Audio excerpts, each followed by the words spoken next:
Hey everyone, welcome to the fourth edition of Economy, Markets and Macro.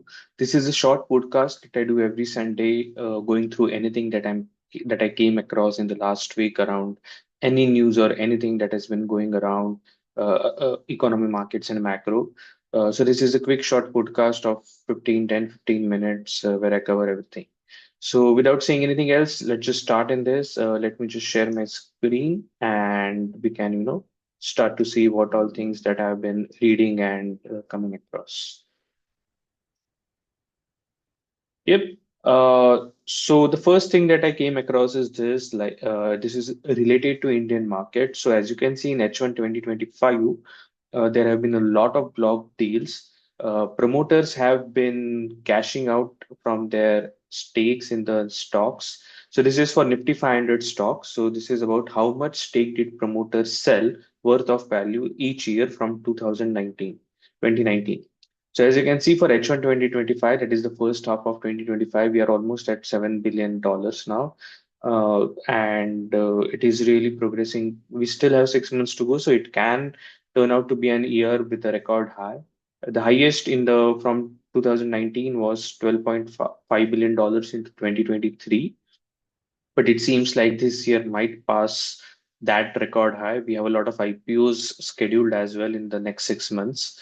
Due to the market volatility and subdued performance of the market, we actually had less IPOs and less promoter selling as well in the first 6 months. I guess with the better market condition now and hopefully in the next 6 months, I guess we are gonna have this accelerated as well, but let's see what actually happens. But it's just something interesting to see. India has traditionally been a promoter market. Like most of the ownership in India is by the owners themselves, that is promoters, while in traditionally in markets like US, the ownership is more towards corporate ownership and institutions, less from the promoters. But yeah, nevertheless, it's interesting to see how this works out and what we can see in the future.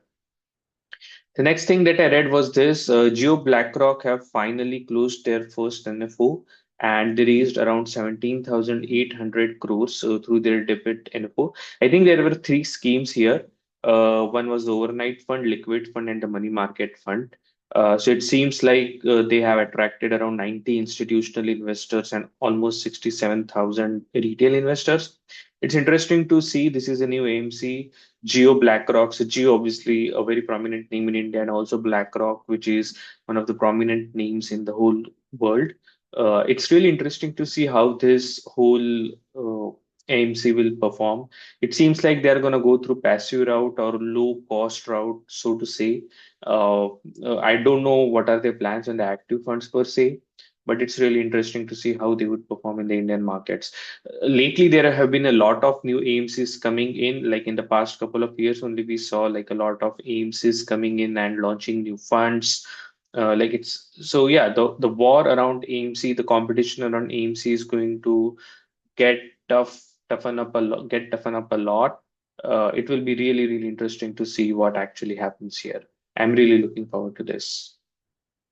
The next thing I came across is the whole SIP inflows thing. It seems like we have hit a record high in SIP inflows. So these are the SIP contributions, which is like the monthly contributions in India from June 24 to June 25 of the last year. So as you can see, this SIPs have been really, really consistent. It shows that the financialization of savings is ongoing. It doesn't mean that every other asset is losing out. It just means that more and more money is coming towards equity. So as you can see here, even during the market turmoil, which happened from September 24 to around March 25, the SIPs have still been, consistently over that level. And in June 2025, it seems they have hit a new record high. So it's really interesting to see this as well. One thing of this is even if market falls due to FII selling, it seems like the domestic money through these SIPs, regular SIPs, kind of absorb that fall. Like because there is a constant buying of stocks from mutual funds due to these SIPs, it seems like the FII selling is not going to hamper our market as much as it would have done in the early 2000s or even 2011, 12, 13 kind of thing. FIIs are still important. They decide the direction of the market. But I don't think the turmoil or the whole bearishness that comes along with it, with their selling, is going to be, uh, uh, something more profound or something like that. So this is like a constant put by the retail investors, regular people like you and me who are keeping on doing their SIP irrespective of the market levels. It's really nice to see this, the new financialization and systematic, consistent behavior of all the investors. So yeah, I mean, it really is interesting to see how this will affect, beer rallies going forward, or even the whole length of the beer markets, etc., or what it would take for these SIPs to falter. Will like a 3-year beer market slow down this trend, or vanish the trend? I don't know what's going to happen, but it's really interesting to see this. The next is a very good news for Indian car owners or enthusiasts, so to say. But Tesla is launching its first showroom in Mumbai on July 15, which is like just a couple of days from now. And this is very exciting to see a pretty prominent, car EV car player like Tesla, which is very advanced in terms of how its car operates, the whole technology interface. I don't think autonomous driving is going to be here anytime soon, at least in India, but the whole modern car that Tesla offers, being available in India. Now I don't know how the EV infrastructure is going to work out with their super. Are they going to come with superchargers or not, which they typically have in Europe and US, so that they can charge their vehicles, etc. I am not sure if that is going to be something which is going to follow through. I hope it does, because the whole appeal of an EV car is not just the cost savings, but also to make it work in India, we need to have that EV infrastructure ready as well.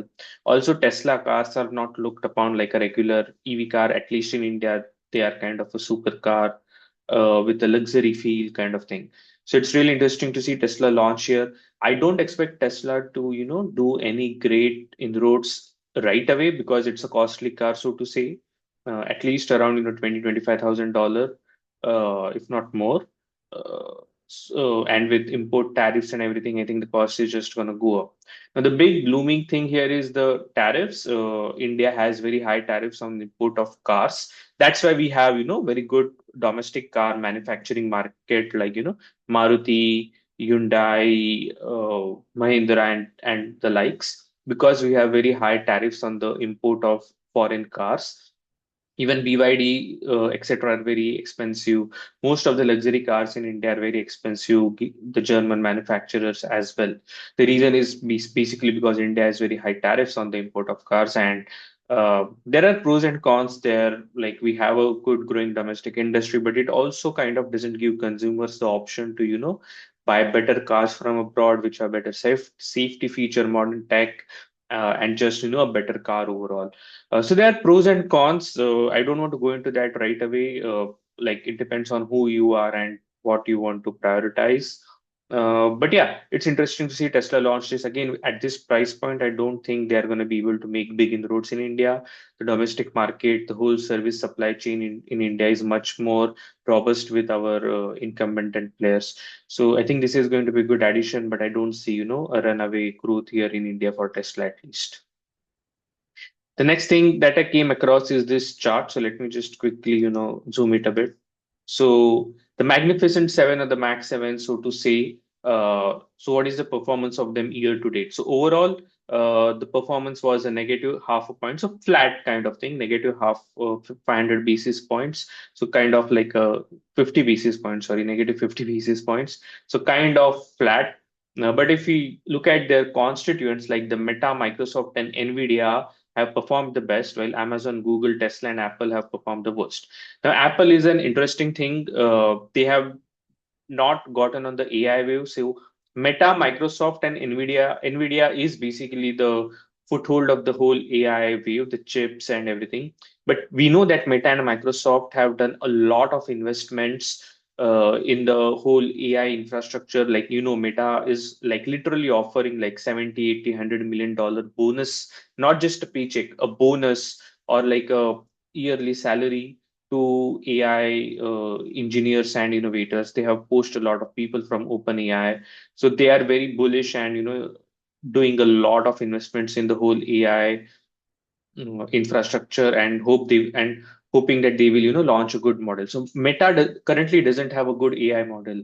The Llama model that they launched last year, I think, wasn't that great, and it wasn't really good as compared to the other models that have been launched by Anthropic, like the Claude and OpenAI, the whole OI models, basically. So it will be very interesting to see the whole money investment that Meta is doing in the whole AI wave and how it pans out for them. We know Microsoft is doing it because they have chip on the shoulder all the time. They own the VS Code, the whole Copilot thing, integration, and a lot of investments in OpenAI as well. NVIDIA, as I said, it's the root of the whole AI thing with the chips. We know that Amazon has not really done anything great in AI investment. Like they have invested in obviously in Anthropic, which is the owner of the whole Claude models, but they themselves are not going into the whole specter of generating their own models. Google, I think they have their own models, Gemini models. They're not as great, I think. But again, the most uh, you know uh, disadvantage of this whole AI wave is Google because search is getting obliterated of Google by Perplexity and other AI models. The whole ad business of Google runs on the basis of search, and that is going to get disrupted. Google has a lot to think about, and that is what is I think is performing on the. That is where the Google is not able to perform, like their whole main revenue business model is just up for grabs, and all these companies can basically grab them. Tesla, I think it's politics and other things that are going on. I don't want to go there. And Apple, I think because they are not like all of the money that they have, they are basically trying to use it for buybacks and not really investing in R&D for any of the AI stuff. So I think hopefully they kind of buy some other AI company and try to overhaul their whole culture and get go on the whole AI thing. I don't know what's going to happen to them, whether they are going to come to senses and do it, but it's really going to be interesting to see this how it works out. And the next thing is this, which I again came across. It's an interesting chart. So in the past couple of podcasts, I have been discussing that this year EMs and the whole developed markets have been outperforming USA. Like year to date 2025, you see both EM and Europe and anything ex world, sorry, ex US has been outperforming in 2025. If you just see for 2025. USA is like meagerly at a very small thing, like say 5-7%, while the whole EM and developed markets are at 17, 18, 20%. But that is just a chink in the armor, and it's not as big. If you pan it out, it's like a blip. If you see for the last 17 years, US has outperformed everything else with a major bull market. So EMs or international ex-US is not even close to the outperformance that US has shown in the past 17 years from just before the financial crisis. So even the 2025 is kind of something where everything else has outperformed US, but in the scheme of things, or if you zoom out a little bit, US has been the outperformer all along, and it makes sense because US has the most innovative companies, US has the most shareholder friendly capital, US has the most listings and the most diversified revenue stream. Like you see any innovation that comes that you're using today in terms of tech or anything else, most of it is in the US. So it makes sense that US is going to outperform the world. Also, the companies are not diluted fastly. Like if you take other emerging markets, etc., they are more based on the old economy kind of thing. You know, uh, like industries like coal, electricity, auto manufacturers, and everything else like FMCG and stuff. But there are not really tech companies outside of the US which have innovated to an extent where the top tech companies in US have innovated. Also, another thing that plays a crucial part is share capital. So, US share capital is not dilutive; it is very shareholder friendly. There are a lot of buybacks. The share capital stays as it is, or reduces over time, so there is no huge amount of equity dilution in percentage terms. So that also helps in the returns. While most of the international markets are hugely dilutive, the capital is not shareholder friendly. So those things also contribute to this whole, returns. So one thing that I always say in almost every podcast and has become a routine now, like for us as Indians, we have a huge home country bias, and this chart shows like why it is very important to diversify across countries equity assets. It can be as simple as investing in a simple S&P 500 index fund or a Nasdaq 100 index fund, or like a all world ETF like a VWRA or a VT or something like that.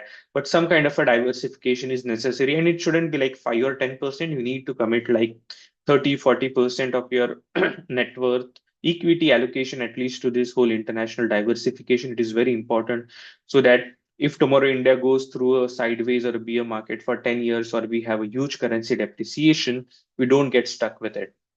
So this also shows the importance of the whole diversification aspect from a country point of view. Yeah, I mean, that's it for today. I think it was nice talking about these points. So thank you for joining. And if you really like my content, please consider liking, sharing, and subscribing to my YouTube channel. Thank you so much. I will see you soon on next Sunday.